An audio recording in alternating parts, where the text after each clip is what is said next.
surrounding you and lots of humans and shops and markets and trade. In the desert it's open.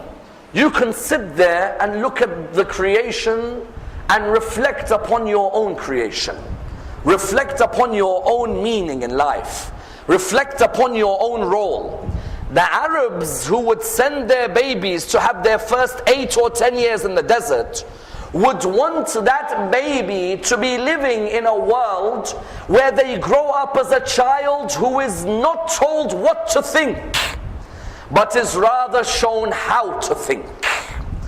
First reason they take him there is that.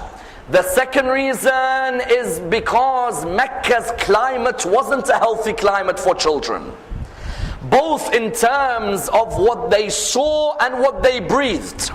Imagine you're a child growing up in a climate where you see baby girls being buried alive. Is that a good start to your life?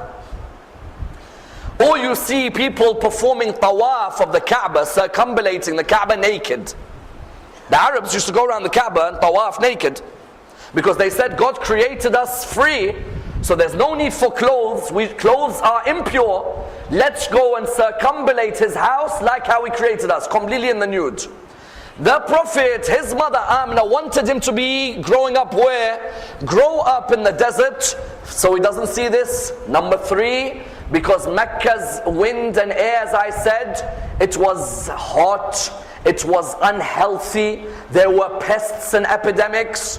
So his mother Amina did what? She made sure that he was sent there. The first lady to have breastfed him, and most narrations say 2.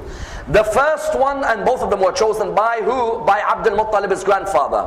The first one to have breastfed him was Thuwayba, the servant of his uncle Abu Lahab. Remember, Abu Lahab, before the Prophet announced his prophethood, used to love the Prophet, because he used to see him as his younger brother's son.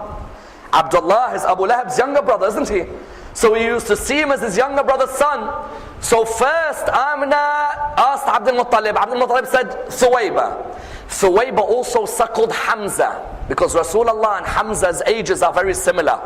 And that's why when Rasulullah was one day told to marry Hamza's daughter, he said, we cannot, because in Islamic law we suckled from the same wet nurse. Then number 2, Abdul Muttalib chose who? He chose Halima Sa'diyah.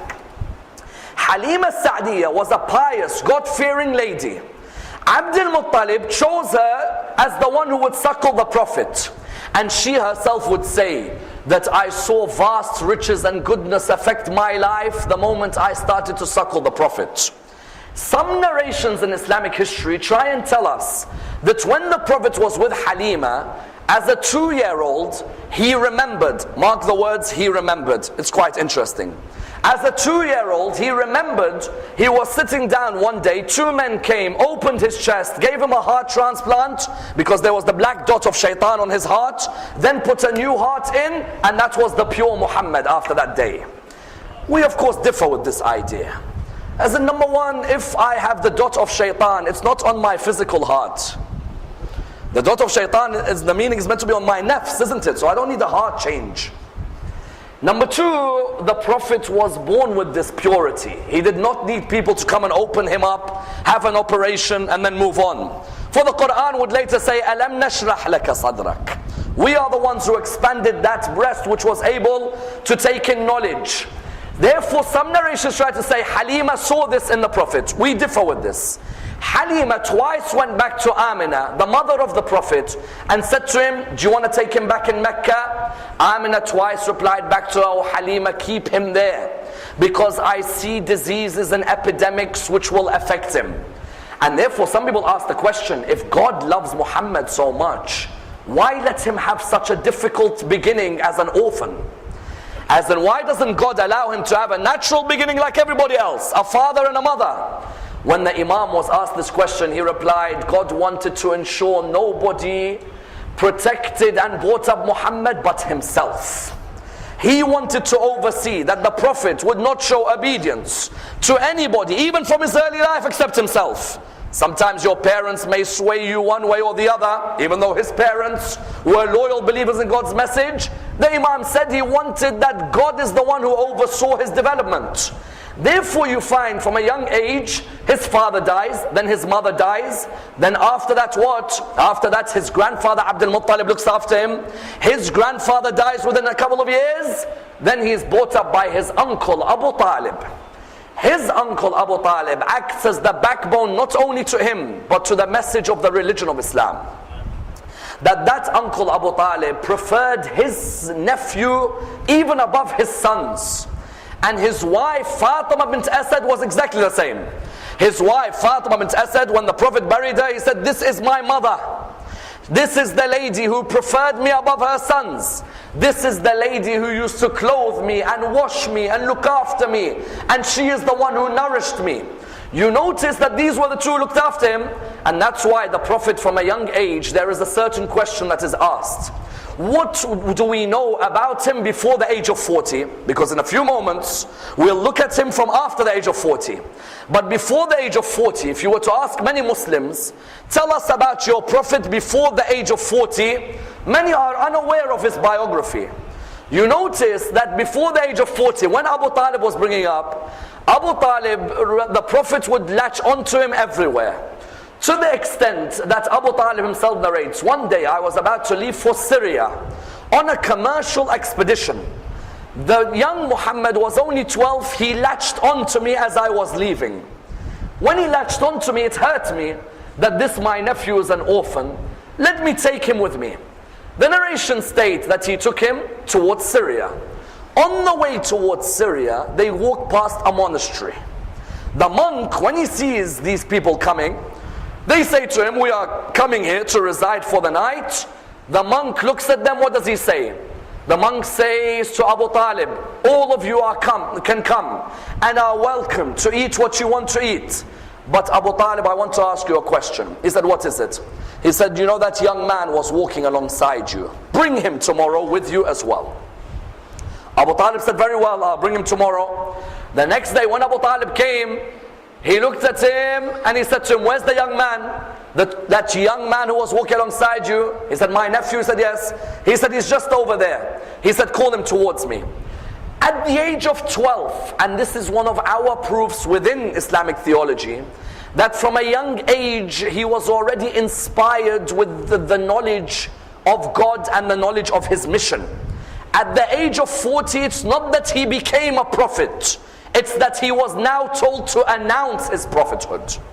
Before that he knew, because when that monk comes and he sees him, he says to him, "In the name of Allat and Uzza." As soon as the Prophet heard this, he said to him, "Do not bring those names in front of me. Those are the most detested names to me.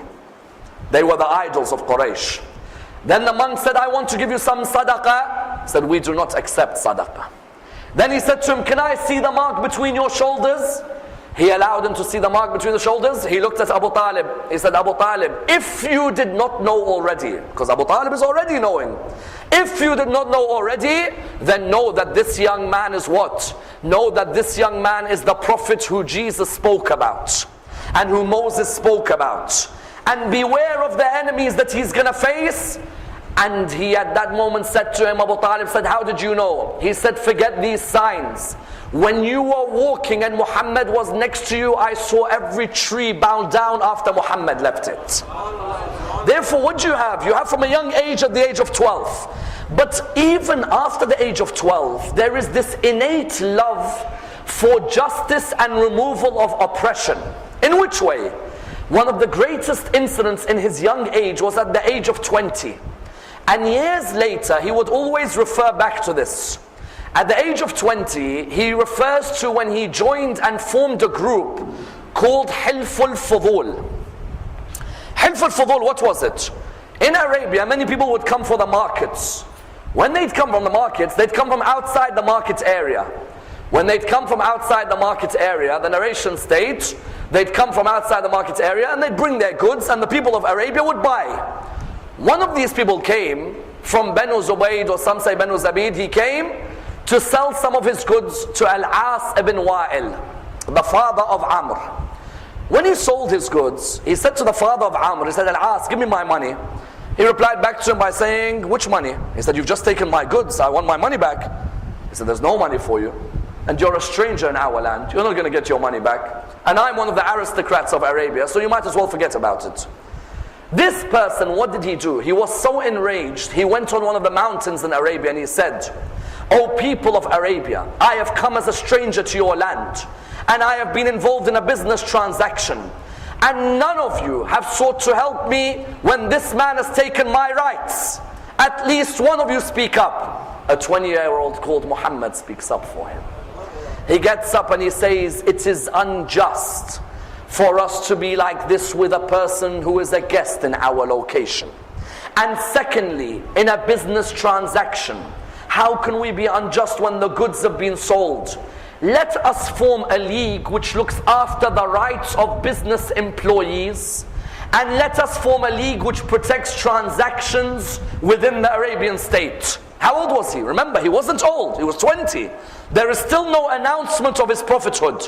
But from that young age, the first sign people noticed of him, a man who speaks out against injustice.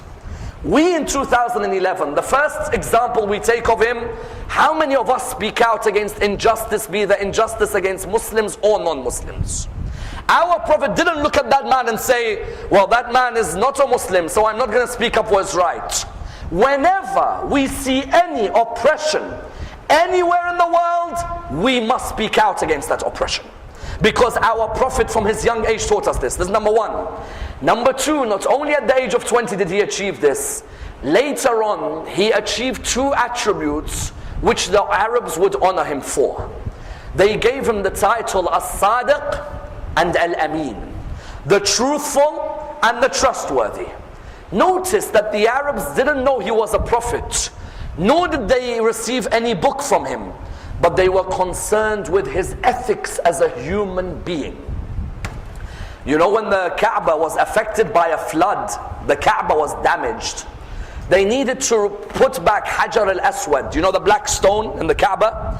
They needed to put back Hajar al-Aswad into the Kaaba. The Arabs had a fight with each other, and you know, unfortunately some of these Arabs were fighting a bit too easily.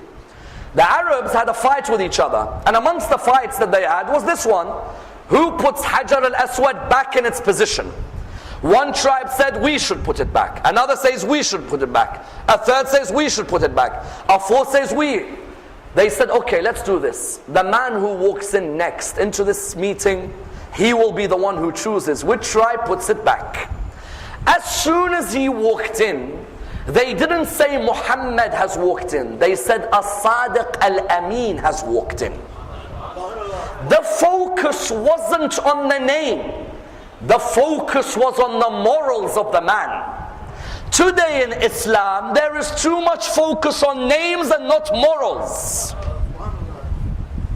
When he began his mission, before he began, you can't just come out in front of people and say, "People, I am a prophet, follow me." No. You need to have attributes where for 40 years no one can find a black dot on you. A human being has a funny way about themselves. Do you know what we do as humans? If you give us a white piece of paper and there's a black dot in the middle, and you ask us, "What's on that paper?" we'll say a black dot. None of us will focus on the white, will we? We love to focus on the dot. Even if there is so much white about someone's character, all we can remember is the black dot. Whereas the Prophet did not allow them to point at one black dot. Sadiq, Amin. When he therefore came to announce his prophethood, he came to them and used this. He said, "Did you not call me as-Sadiq? Did you not call me al-Amin? When Hajar al-Aswad was to be placed, was I not the one who said, 'Oh, four tribes, why'd you fight each other? One of you holds one part of the cloth, another holds the second, a third holds the third, a fourth holds the fourth. Carry Hajar al-Aswad, all four of you, and I'll pick it up from you and I'll place it.'" When he announced his prophethood at the age of 40, the question arises, what was